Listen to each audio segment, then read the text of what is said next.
A major indication for male patients to seek cosmetic surgery is male pattern baldness or androgenic alopecia. If patients start losing hair at the young age, they are extremely concerned and seek a help. When the patients come in for this particular problem, as a clinician, we need to ascertain whether there is a specific cause to it or it's just hormone related or androgenic alopecia. If the patient has a skin disease on the scalp, say dandruff or dermatosis or any other problem, we need to make a diagnosis of it and treat it accordingly with medications. However, if the patient has no other clinical problem and is losing hair merely because of hereditary pattern or androgenic alopecia, then the patients are usually put on medications first.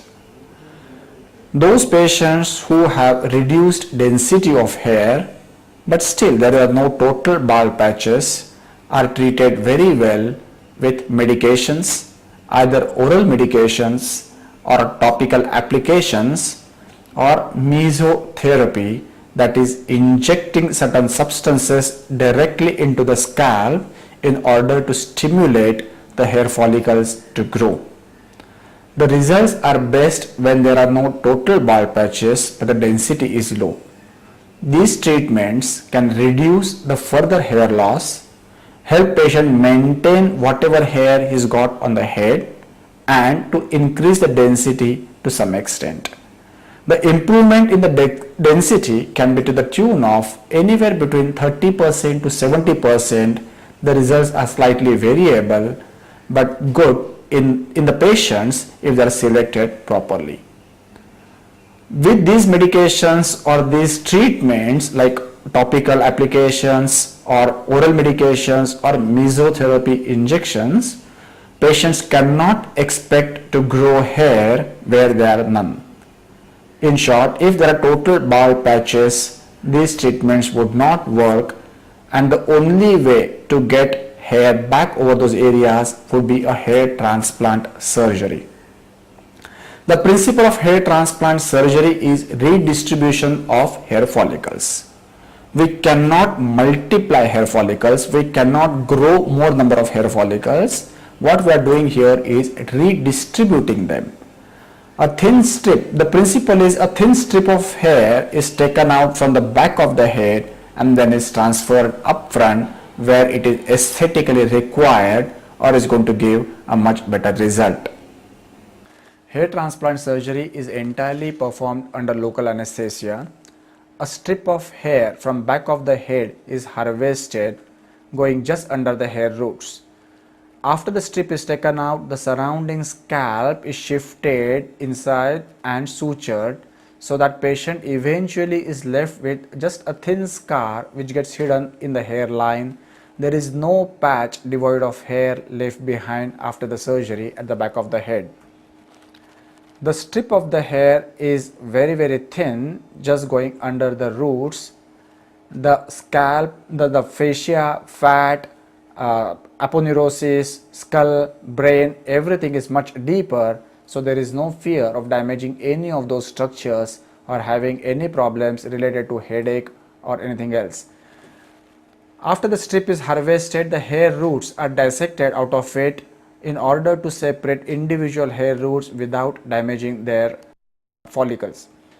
The purpose of taking hair roots from the back of the head is the hair at the back of the head are never lost and hence they are permanent once they are shifted up front.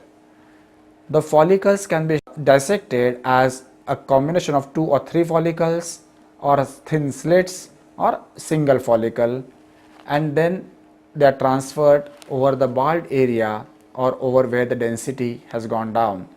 Local anesthesia is again administered over the recipient area.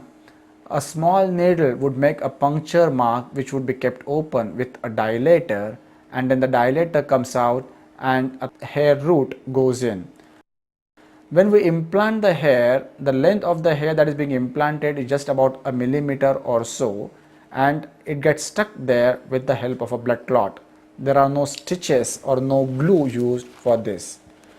I would appreciate if you would realize that the distance between the two follicles which were being implanted was much more than the rest of the normal follicles, and that's the reason we implant follicles in a dense manner up front and then relatively sparse at the back of the head. This is how the scalp looks during the surgery.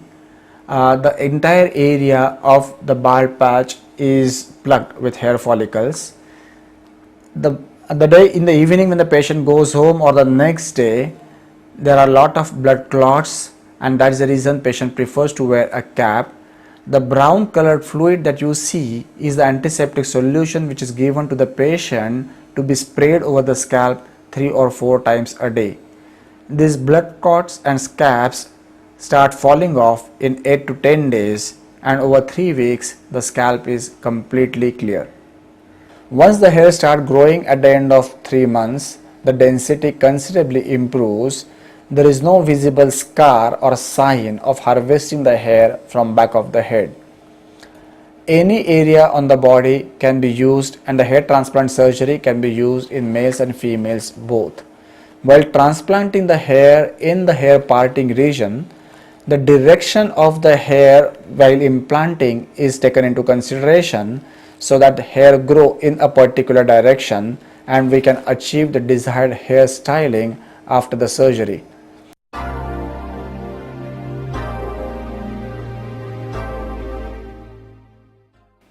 After the surgery, the patients can go home within an hour or so.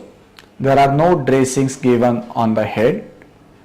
Patients are not allowed to bathe over the head, or the head wash is not allowed for 2 weeks. Patients are put on basic oral medications for about a week. In addition, they are given antiseptic sprays which the patients spray over the entire scalp at least 3 to 4 times a day in order to keep it clean. Patients usually prefer to wear cap next day onwards if they have to go back to the work, because the blood scabs on the scalp don't look aesthetically good the very next day, especially if they are going to man the front desk. Over 10 to 15 days, the blood scabs start falling off and the scalp starts clearing up, and then the patients can start going out without a cap. After 2 weeks, patients are allowed head wash, and 3 to 4 weeks down the line, they can start rubbing their scalp without any worry of hair coming off. In the post-operative period, when the scabs and the blood clots start separating from the scalp and start falling, the patients can at times notice a few hair entangled in them. These hair are lost superficially, the roots are still alive, and then they start growing. The hair which are transferred typically start growing within 3 months or so, and then they continue to grow. The final result of surgery is seen 6 to 8 months after the operation. The hair which are transferred continue to grow like normal hair. You can go for normal head wash, swimming and everything. Hair transplant is the only technique which can give back a naturally growing hair to the patient. However, there are always some limitations to any surgical procedure, and so also it's important for the patient to realize and understand that the density of hair that we can achieve with hair transplant cannot be as thick as the patients had them in their teens or 20s. We cannot get the density as dense as side of the scalp or the back of the scalp, although there is a considerable improvement in the density over the transplanted area. The more the magnitude of the surgery and the more number of follicles we transfer in one go, the better would be the aesthetic result. Usually one session suffices for most of the patients. If the patients are particularly interested in getting really good density, they can always opt for the next session after about 3 or 4 months after the surgery, once the results of the earlier operation are demonstrated. Of the various modalities of treating bald areas like hair bonding, hair weaving, etc., All these other techniques are more like modified or glorified wigs, where artificial thread or hair are stuck or clipped onto the scalp. They don't grow and they never look natural. Hair transplant is the only technique where we can achieve a uniform distribution of hair over the bald area.